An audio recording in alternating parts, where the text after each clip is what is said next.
Hey guys, this is Mia Azurin for Villgro Open Mind.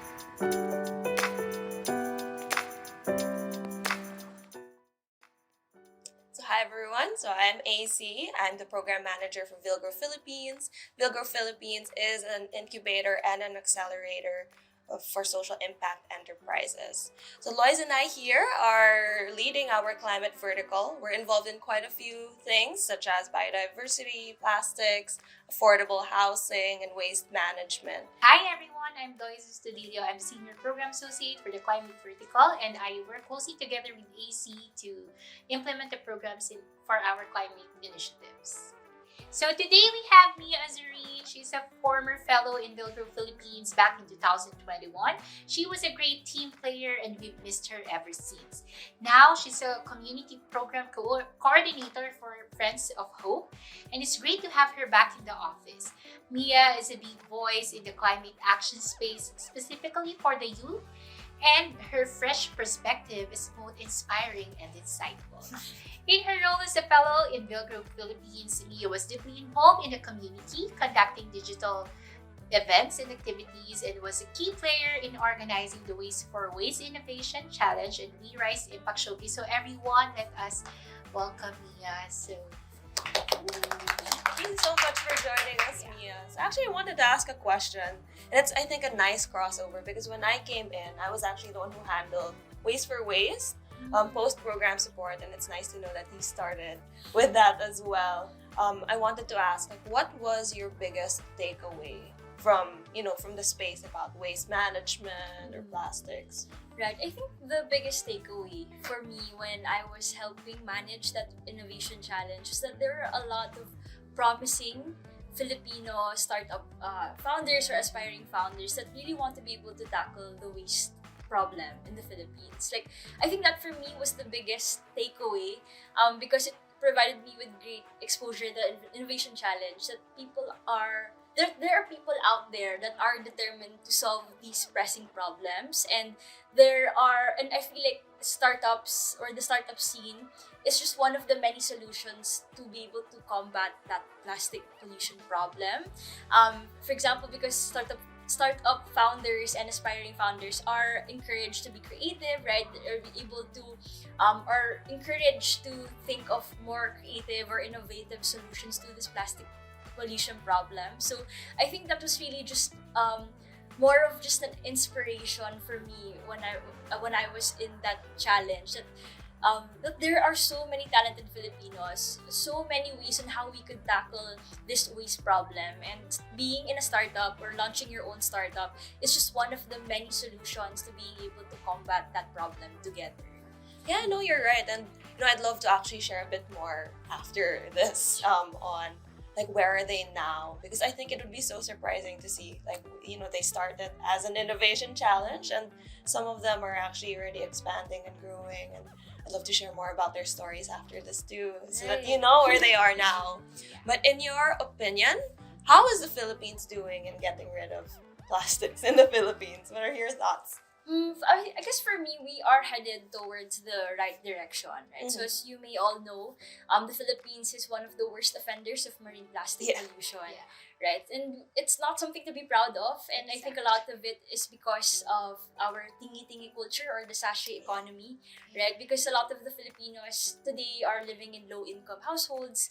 They can only afford small quantities of like essentials, for example shampoo, soap, or detergent, right? So we are also known notoriously for irresponsible trash haulers and even open dump sites. So it was really only about time that the Philippines has made aggressive efforts to actually tackling this, and I see that we are headed towards the right direction, especially in the past 2 to 3 years because of the implementation of the Extended Producer Responsibility Act of 2022, right? So this or EPR. So EPR is really more on mandating companies or corporations to be responsible for the plastic waste that they put out, right? So we are turning off that tap in plastic by really mandating companies and these big corporations to actually be responsible. I feel like in the past few years, it was only just the consumers that were solely responsible for the plastic waste management, or even just consumers and the government. But now with the key player, which is the private sector, being more involved, taking a more proactive role in this space, the Philippines is definitely heading towards that right direction in combating plastic pollution. Yeah, no, you're right.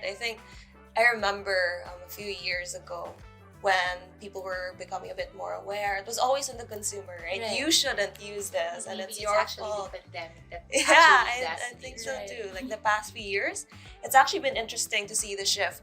We've been seeing the trend of switching away from plastic and becoming more and more popular in the recent years. So do you think at the rate that we're transitioning, do you feel that it's too fast or too slow? Personally, I feel like we're too slow. We have always suffered from this plastic pollution problem. This could be seen in our typhoons, right, or in flooding in a lot of areas. So, it's really only about time that we are making aggressive efforts to combating this problem. As you mentioned, a lot of Filipino consumers, there is an increasing consumer base of Filipinos are being able to be more conscious of the way that they consume. There has been a rise in eco-friendly products or eco-friendly alternatives, right? Which I think is a great opportunity for businesses and other industries to capitalize on. As what you mentioned, as you mentioned, the plastic waste has been tackled mostly by consumers, the government, and even private even in non-profit organizations, right? So, although the transition to zero waste has been slow for the Philippines, the EPR law is a significant step, really, for the country. I feel like by involving the private sector and the big corporations to tackle this problem, we will be able to hopefully see more progress in combating plastic pollution, because it really excites me, the implementation of this law, because companies would have to explore other ways to reduce their plastic in their own packaging, or utilize refilling stations. And I feel like this is something that the Filipinos would maybe embrace more, right? If companies are able to have these initiatives, then I feel like the consumer will change eventually. I feel like the pattern it's been before is that consumers demand something for the corporations to change. But now it's the other way around. It's a more of a top-down approach where the companies are implementing these changes and encouraging behavioral change. And that's exactly what I am looking forward to in this space. And although we are slow in terms of the transition, it's better late than never. That's true. Correct. Yeah, I do agree with that. And as we all know, a lot of people are actually getting more aware of like plastic waste and all these things, and the trend is actually gearing towards the circular economy, right? So we would just like to ask you, what's your take on the circular economy development here in the Philippines? Right. I feel like circular economy is just one of the many solutions to achieving sustainable development in the Philippines, right? If we are able to eliminate waste from the equation of how we make things, then it would be able to address a lot of problems. So, for example, if we are able to implement a circular economy concept in the way that we manage plastic or in the way that we manage clothes, then we'll be able to not only reduce waste that ends up in the landfills or in the oceans, but we are also able to provide stable income for people, right? We are providing livelihood opportunities. If we are able to reduce the waste, then we are also able to provide clean water, right, for Filipinos. So circular economy is able to address a lot of the social development problems that we are facing today. But as I said, it's just one of the many. Correct. Right. Circular economy focuses just on waste, but there are other problems aside from waste, right? So it's just being able to make use of all of these solutions to be able to achieve sustainable development. Yeah, correct. So, but can you also please give us an example of like where we usually see the circular economy in action here in the Philippines right now? Right. So actually, not a lot of people know, but a perfect example of a circular economy, here in the Philippines or global, would be are plastic bottles. So whenever we buy or purchase a plastic bottle usually with water, right? There are recycling facilities available worldwide to be able to recycle these plastic bottles. So, for example, you purchase a plastic bottle, if we are able to dispose it properly and have these recycled, then these are turned into pellets, which are raw materials to creating more PET products. So for example, here in the Philippines, if you go to any junk shop, a lot of them accept PET bottles or mineral drinking water bottles because these are turned into bottles once again. So in this way, we are not producing any more plastic. We're just making use of the ones that we already have. So that is a perfect example of a circular economy that's being practiced here in the Philippines. Yes, it's very nice. But who's doing these initiative right? Are there like any LGUs as well doing circular or practicing circular economy? Right. Actually, I just heard in the news recently that QC or Quezon City Yeah.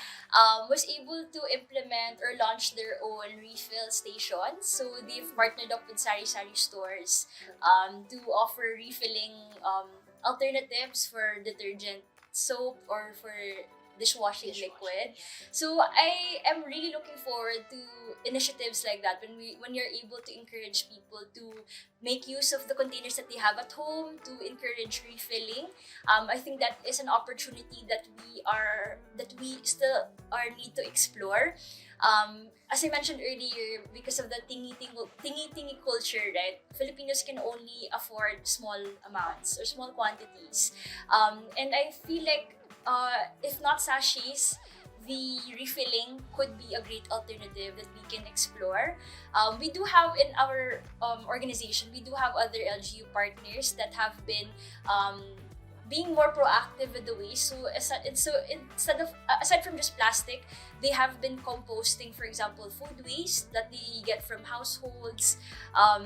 They have machines sponsored by companies to upcycle the products or upcycle plastic. So we do have partners that have been selling upcycled chairs or tables and even eco bricks, right? So I I believe that there are a lot of LGU partners in the Philippines that have been implementing these initiatives, but it's not.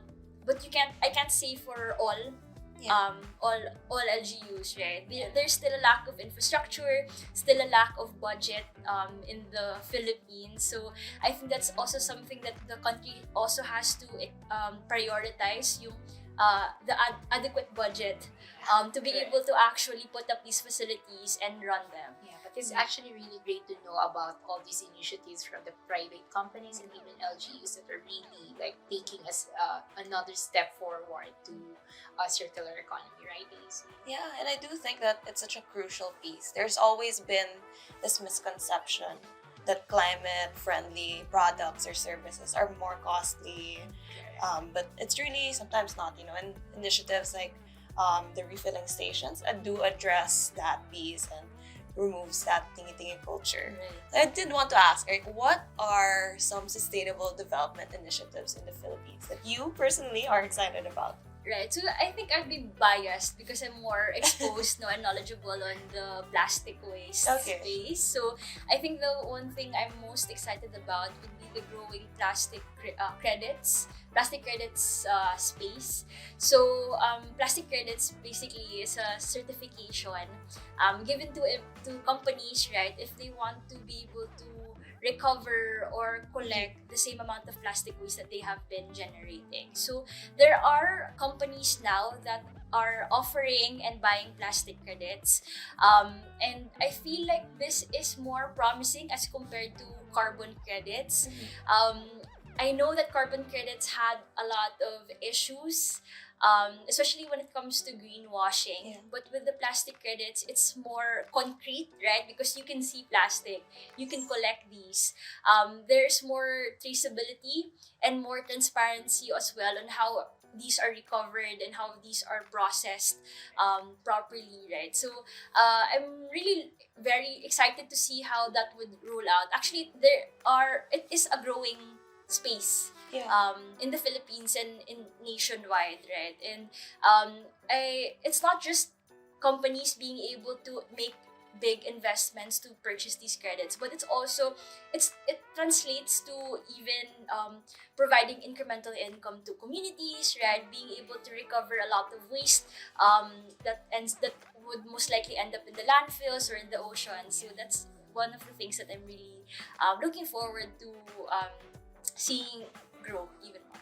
Yeah, no, that's interesting. Definitely wasn't expecting the whole plastic credits. It's been also really interesting how it's being adopted a lot by corporations and businesses. I think it's very accessible for them as well. But I know that climate isn't just your personal advocacy. It's also something that you work on, right? And that's what you currently do in your job. So what are you working on currently? And did Villgro put you on this path? Right, so I'm actually working on a personal project of mine. I'm creating content on my social media to encourage the youth to take a career or pursue a career in the social impact space. So I'd be biased, but it may sound biased, but Villgro did help me on this path. I remember telling Priya and the other team members at that time that Villgro made me realize that the social impact space is really where I want to be. I was a community fellow, right? So I was engaging with a lot of women entrepreneurs at that time, and I was always inspired to hear about how passionate they were for their own advocacies and how hardworking they were to be able to make their startup happen. And it ignited something in me. It made me realize that if these incredible women are doing this incredible work, then why not me, right? So I'm currently in that path right now. I don't know yet if I'm gonna start up my own social enterprise or what I'm going to be doing like 5 to 10 years from now. But at least at this point, I want to be able to encourage youth or like youth like me to pursue a career. I feel like there are a lot of hesitations when it comes to pursuing in this space. For example, I'm working in a nonprofit, and a lot of the questions that I get would be, oh, magkano ang sweldo mo dyan? Parang balita ko mababal. Are you getting paid? Are you getting paid, right? Like, how are you sustaining yourself? And hindi ka ba napapagod? Those are valid points. Yeah, which are valid points. And I feel like yun yung mga experiences noon. Like, those are the experiences of working in a nonprofit before. But now, I don't think that would be the case. Because the youth are more inclined to taking more meaningful work, then there is that demand, right, to create more jobs in that space. So I'm really just determined to encouraging more people as much as possible to really take on meaningful work, because at least in this way, in my own profession, I'm able to contribute to a sustainable development. I'm able to contribute in shaping a more clean world, right, a happier world. And I feel like if this is the path that the youth want to take outside of volunteer work, then go ahead. Yeah, it's also so nice to hear like how your journey has been and how you are looking forward to so much more involvement in the impact space, right? So if any of you are interested in getting involved in the impact space and do want to dip your toes, Villgro actually has our fellowship program, like Mia. Yes. So we are still continuing to run it. When we do open applications 2 times a year, so one at the start of the year and one at the middle of the year, and you can get involved and also be able to learn more about the impact space. So yeah, maybe Loiz, Yeah, we'll get so us started. I know that, before we actually end this, thank you for all the insights you shared. But before we actually end this talk, we would like do a very fun, quick game. So let's start. Okay, service water or bottled water? For me, bottled water if it's hope in a bottle. For me, service water as long as the establishment is clean. Yeah. So for this straw, is it paper, metal, or bamboo? Bamboo. I know it's not in the choices. Am I allowed to pick sugarcane? Because I love that. I love that. That's nice. Yeah. But takeout containers or bring your own? Bring your own. for sure. Bring your lock and lock. Vlog. Yeah, it's a vlog. Shampoo bottle or shampoo bar? Shampoo bar. I've actually been using a lot of them recently. Yeah, me too. I've experimented so much, and I think I found a good brand as well for That's me. great. So shampoo bar all the way. Shampoo bar wins. Okay, bamboo or regular toothbrush? Bamboo. I am guilty. I still use a regular toothbrush. No worries. You know, I actually discovered a new product that you can plant your bamboo toothbrush. Is it bambuay? Yes. Yeah, I also use bambuay. Ah, It's a plug. yeah. So hello to their Saba brothers. Yeah, but yeah, I do use bambuay as well. Oh, interesting. Yeah. Okay, so that was fun and great choices of Thank EC you, and Loiz. Mia. With that, we're wrapping up this talk. Thanks so much, Mia, and thank you so much for our audience. So, thank you so much for tuning in. If this convo resonated with you, we would love to hear your thoughts and hit us up in the comments. So, follow us on Facebook and Instagram at Villgro Philippines, LinkedIn, and X, formerly Twitter, if you don't already. So if you want to be part of the conversation or want to recommend somebody, let us know and we'll get in touch, and stay tuned for more. And of course, for everyone who would like to know more about Mia Azurin, you could follow her on her social media accounts. It could be found on the screen. Thank you so much. So this is Loiz. And this is AC. This is Mia For Villgro Villgro Open Open Mic. Mic.